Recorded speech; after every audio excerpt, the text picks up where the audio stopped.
Assalamualaikum warahmatullahi wabarakatuh.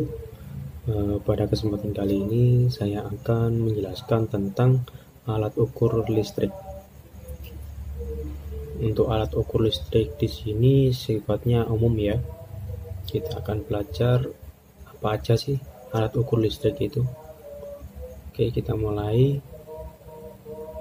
Yang pertama ada ampermeter.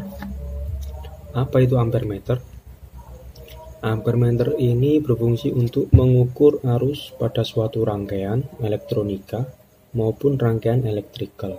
Jadi ampermeter ini bisa untuk mengukur elektronika, alat-alat elektronika maupun kelistrikan gitu ya.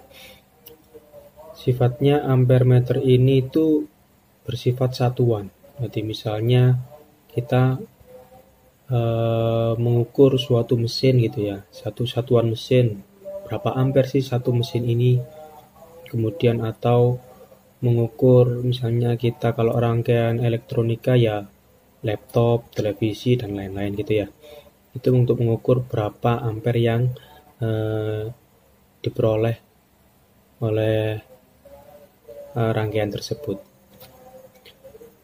Kemudian cara kerja alat ini adalah dengan menderetkannya atau memasang secara seri ke dalam suatu penghantar, biasanya suatu penghantar. Biasanya ampermeter ini dapat bekerja bila kalian pasang di bagian penghantar paling ujung. Jadi contohnya seperti ini ya.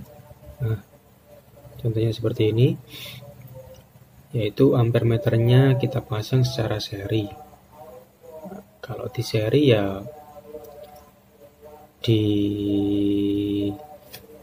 kalau min misalnya kita pasang di plus ya, misalnya ya kita pasang di plus, kemudian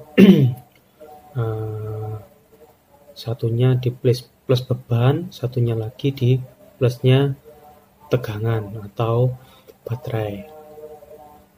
Gambar di atas adalah gambar cara pengukuran arus listrik dengan menggunakan ampermeter. Ampermeter biasa dipasang bersama alat yang akan diukur arusnya, misalnya pada jet pump atau pada box panel dan lain-lain gitu ya. Selanjutnya ada voltmeter. Nah, kalau voltmeter ini adalah tegangan.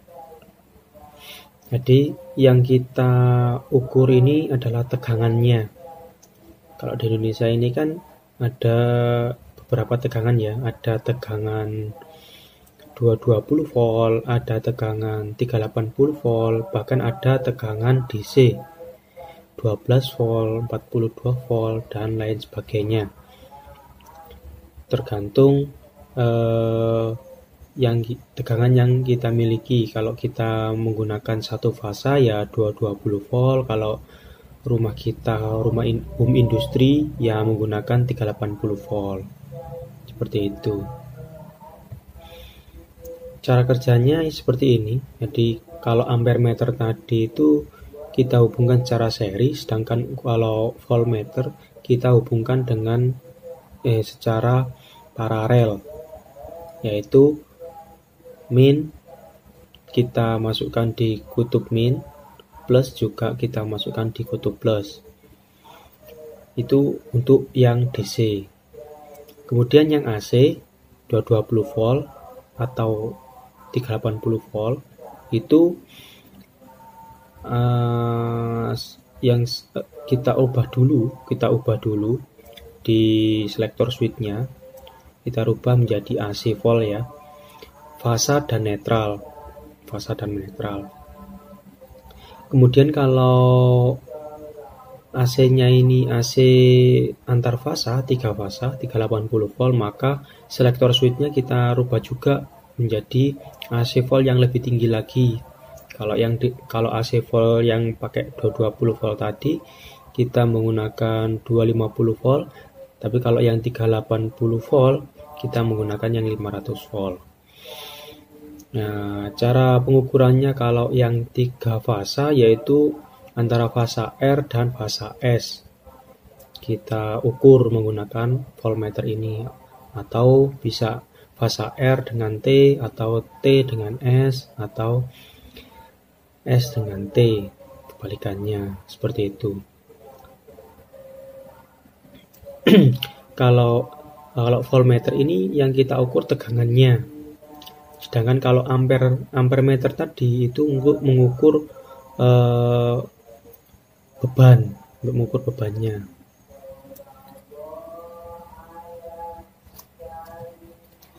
Kemudian selanjutnya ada frekuensi meter. Frekuensi meter ini digunakan untuk mengukur berapa kuat frekuensi yang masuk ke beban atau rangkaian. Frekuensi meter hanya dapat bekerja pada arus listrik AC, bukan arus listrik yang DC. Karena arus listrik DC itu tidak memiliki frekuensi. Frekuensi sendiri adalah banyaknya gerakan per second atau detik. Dan kita tahu bersama bahwa arus listrik AC seperti berkedip. Namun karena kecepatannya kedipan yang cepat, jadi seolah-olah tidak terlihat. Jadi arus AC itu kan dia bentuknya sinus ya, gelombang. Ya, ada kalanya ke bawah, ada kalanya ke atas. Makanya dia disebut arus bolak-balik. Itu dia ada gerakan kedipan, tapi kedipannya sangat cepat sekali sehingga kita tidak terlihat. Lanjut, ada ohmmeter ya.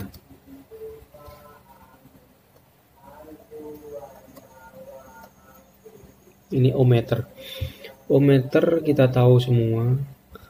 Ohmmeter ini berfungsi untuk mengukur tahanan atau hambatan suatu rangkaian yang biasa digunakan untuk mengetahui tersambung tidaknya rangkaian satu ke rangkaian yang lain. Jadi ohmmeter ini bisa untuk mengukur resistor, bisa untuk mengukur kumparan, atau bisa juga untuk mengetahui kabel ini terputus atau tidak. Dengan syarat kalau untuk mengukur kabel terputus atau tidaknya ini tidak ada tegangan ya. Nanti kalau ada tegangannya, ohmmeternya nanti rusak. Jadi ohmmeter ini sangatlah penting di kalangan teknisi atau tukang servis. Jadi untuk mengetahui komponen-komponen yang rusak ini biasanya para teknisi menggunakan ohmmeter. Sedangkan ohmmeter ini itu ada dua, ada yang digital dan ada yang analog. Kalau yang untuk mempermudah teknisi agar tidak menghitung-hitung, maka digunakan yang digital. Lanjutnya ada wattmeter. Wattmeter ini berfungsi untuk mengukur daya yang dihasilkan oleh suatu komponen atau rangkaian. Kalau wattmeter ini sifatnya individu ya. Individu. Jadi misalnya kita mau melihat berapa watt sih laptop yang saya gunakan, berapa watt sih TV yang kita gunakan, itu menggunakan wattmeter ini. Nah, beda lagi dengan kWh meter. Kalau kWh meter ini itu kita untuk untuk mengetahui seberapa banyak daya yang kita pakai dan sebagai referensi dalam membentuk beban biaya tagihan listrik. Jadi agar kita tahu berapa daya yang kita pakai selama 1 bulan, kemudian akan dikuruskan dengan rupiah, itu menggunakan kWh meter ini. Nah, sekarang ini kalau di Indonesia rata-rata per 1 kWh-nya itu dibanderol Rp1.400. Misalnya kita di rumah selama 1 bulan kita menghabiskan 50 kWh. Nah, nanti kita kalkulasikan ya 50 dikali 1.400 rupiah, seperti itu. Jadi kalau kWh meter ini sifatnya untuk menghitung kelompok ya, satu rumah gitu ya, satu rumah daya yang kita pakai itu berapa daya listriknya. Kemudian ada megameter.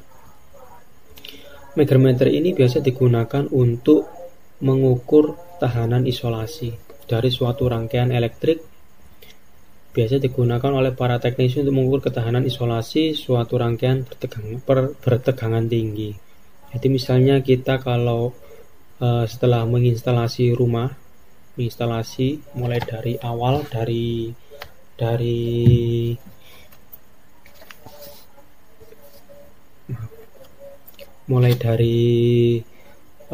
teras sampai dapur, itu apakah tahanan isolasinya ini bagus atau tidak, atau lembab atau tidak. Nah, kalau misalnya ada isolator pada kabel tersebut yang ada yang lembab, maka itu berbahaya juga dan menimbulkan kebocoran arus, seperti itu. Selanjutnya adalah ada tachometer. Alat ukur ini itu tidak sesuai dengan materi kelistrikan karena alat ini digunakan untuk mengukur berapa cepat putaran yang diperoleh suatu benda. Jadi kalau kita tahu di sepeda motor ya, ada alat yang namanya speedometer. Speedometer itu untuk mengukur kecepatan laju motor. Jadi semakin kenceng laju motornya, maka speedometernya akan semakin besar, RPM-nya semakin besar.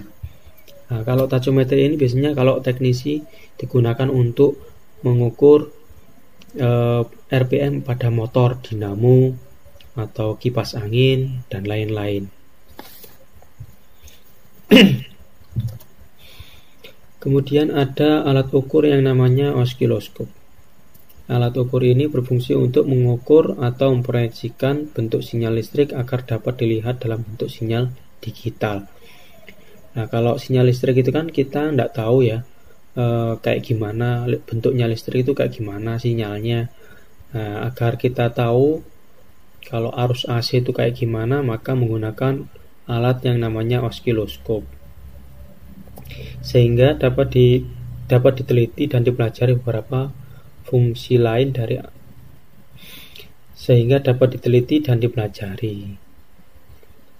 Fungsi lain dari alat ukur ini antara lain untuk menyelidiki gejala yang bersifat periodik ya.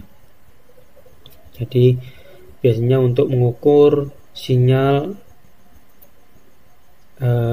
yang dikeluarkan oleh genset gitu ya, sinyal listrik yang dikeluarkan oleh genset, suatu genset seperti itu. Dan lain-lain. Pembangkit listrik itu juga mereka menganalisa kelistrikannya menggunakan osiloskop ini. Selanjutnya, ini adalah alat ukur, mungkin kalau di kelistrikan di luar kelistrikannya, tapi sangat penting sekali untuk kalian yang berhubungan dengan AC, refrigerasi. Namanya alat ukur ini adalah alat ukur manifold. Biasa digunakan oleh para teknisi untuk mengukur tekanan udara dalam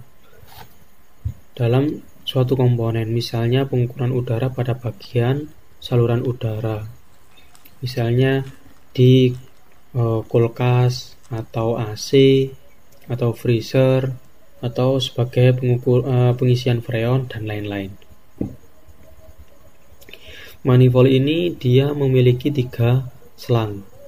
Yang pertama ada selang warna merah. Dia untuk mengukur tekanan tinggi ya. Kemudian yang kuning itu medium, yang biru ini low. Yang biru adalah low.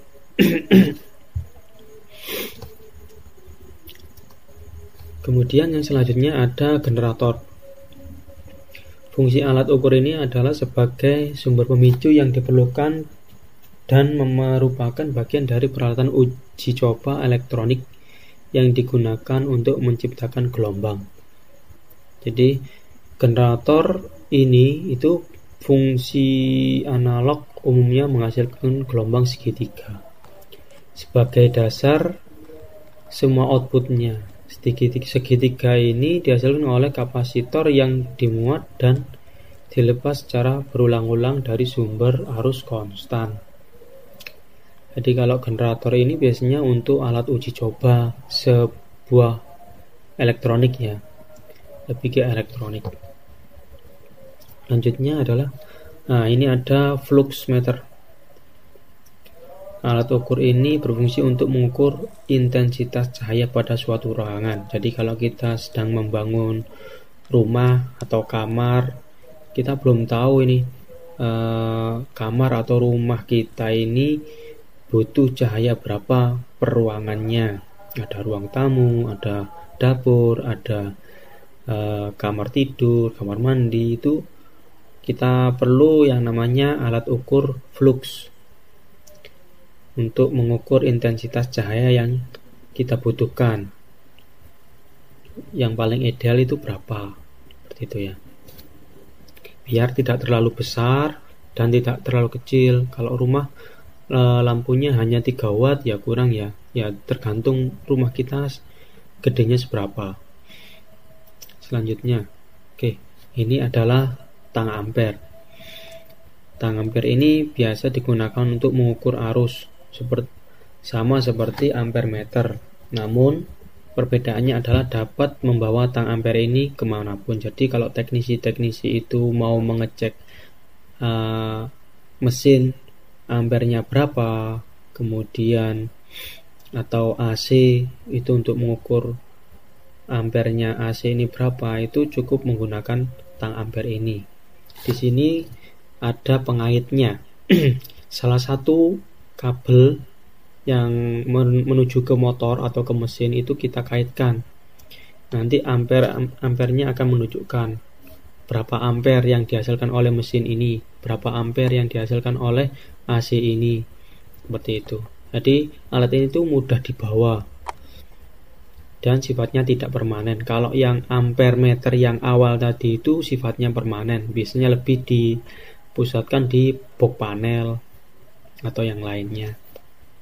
Selanjutnya, avometer. Kita mungkin sebagian besar kita sudah tahu alat avometer ini. Avometer ini adalah alat ukur yang biasa digunakan oleh para teknisi. Dari avo, kata-kata avo itu ada singkatannya ya. A ini ampere, V ini volt, O nya ini ohm. Jadi 3 alat yang digabung menjadi satu. Jadi bisa digunakan untuk ampere, bisa digunakan untuk volt, bisa digunakan untuk ohm. Kemudian selain itu harganya pun murah sekali. Mungkin kisaran harganya Rp45.000 sampai Rp100.000 tergantung mereknya. Oke, lanjut. Sudah selesai. Mungkin dari sini saja yang bisa saya sampaikan. Apabila ada salah-salah kata atau masih kurang jelas, bisa kalian tulis di kolom komentar.